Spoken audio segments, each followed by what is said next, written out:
Hello everybody, welcome to That's Football. Let's all laugh at Arsenal. They've dropped points already in the Premier League.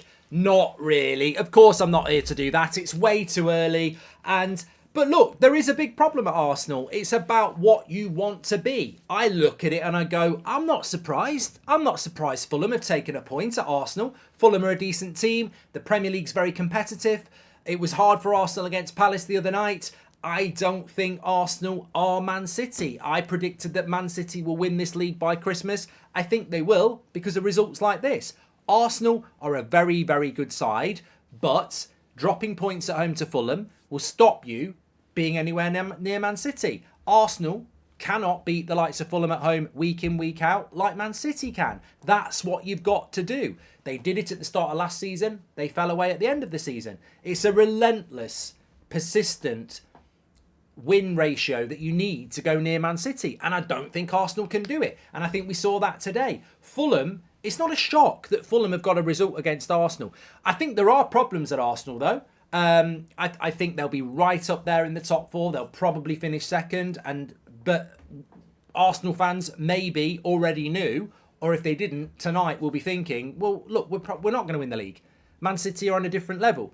Do Man City draw at home to Fulham? I'm not saying that Fulham couldn't get a draw at the Etihad, but the chances are it won't happen because Man City have got one thing that Arsenal haven't got.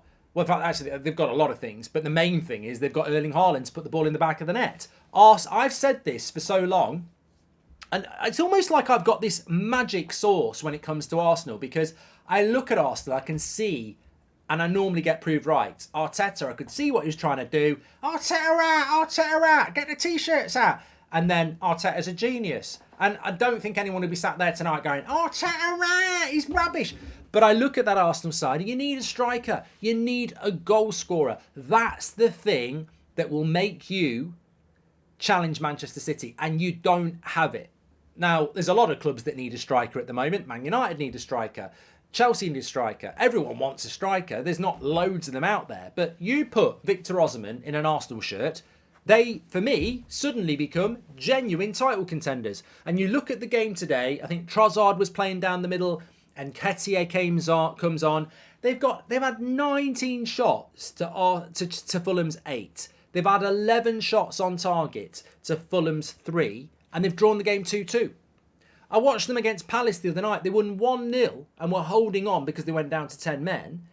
But Nketiah missed 2 big chances. They could have been 2-0 up at half-time and cruising. And that's Arsenal's problem. And I saw it last season as well.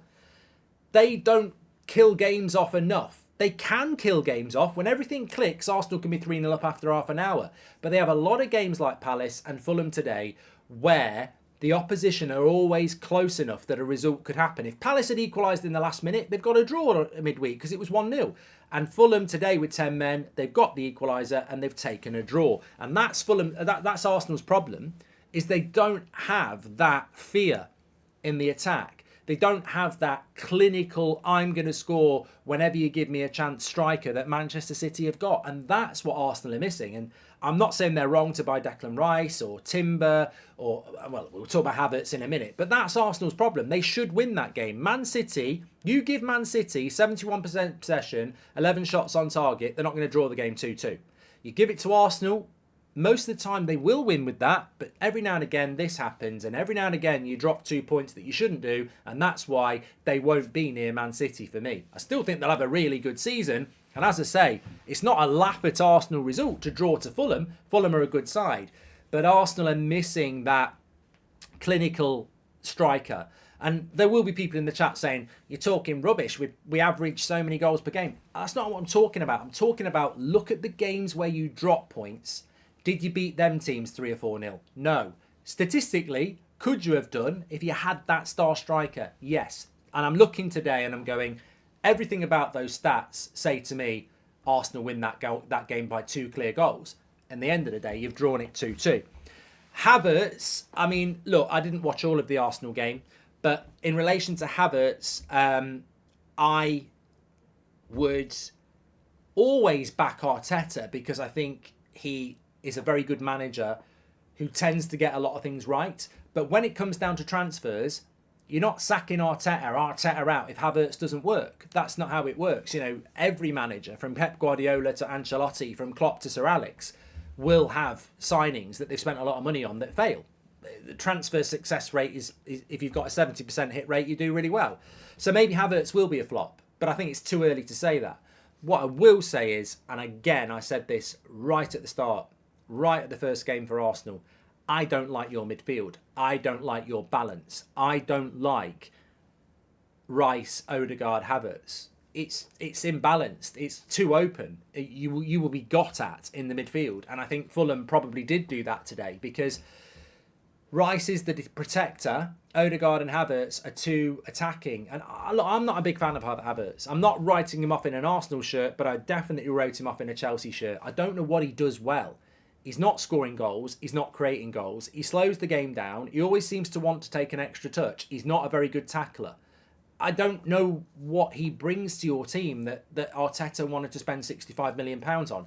It's way too early to say it's a flop, but my assumption was your midfield would be Partey, Rice and Odegaard, and Havertz would find his place somewhere. But I suppose when you spend £65 million on a player, it's logical that you were probably going to pick him. So I think that's a problem.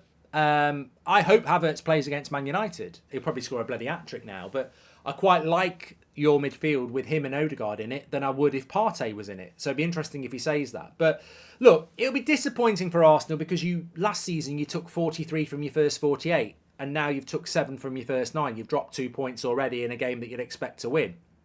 But Arsenal haven't got off to this electric start. Every game they've won by 1 goal. They're not blowing teams away. And last season they did. But they had Jesus at the start of last season, didn't they? They are light up front at the moment. They're creating the chances. I just think they're missing somebody to put the ball in the back of the net. Arsenal will have a very good season. I just don't see them being anywhere near Man City, who I don't know who's going to stop Man City at the moment. Whereas Arsenal, Liverpool, any other team, they are capable of... It's the league. If you took Man City out of the Premier League, we'd have... I already think we've got the best league in the world, but if you took Man City out of it, what a league it would be. Fulham drawing at Arsenal. Those sort of results are what's great about this league. The problem is there's a team in it, in Man City, that don't drop those sort of points because they're on a different level. And let's be honest, Arsenal on that level because they haven't got that Haaland that Man City have got. Get your comments in below. Can I just say as well, fair play to Fulham. Down to 10 men for the second week in a row. They get a deserved point.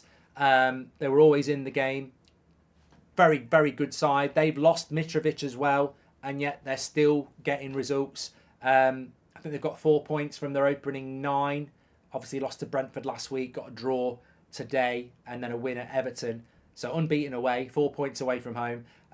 Good result for Fulham, but Arsenal will be disappointed. Get your comments in below, Arsenal fans. What are your thoughts? Do you agree with me? Do you disagree with me? And everybody else as well. Speak to you all in a bit. Thanks for watching.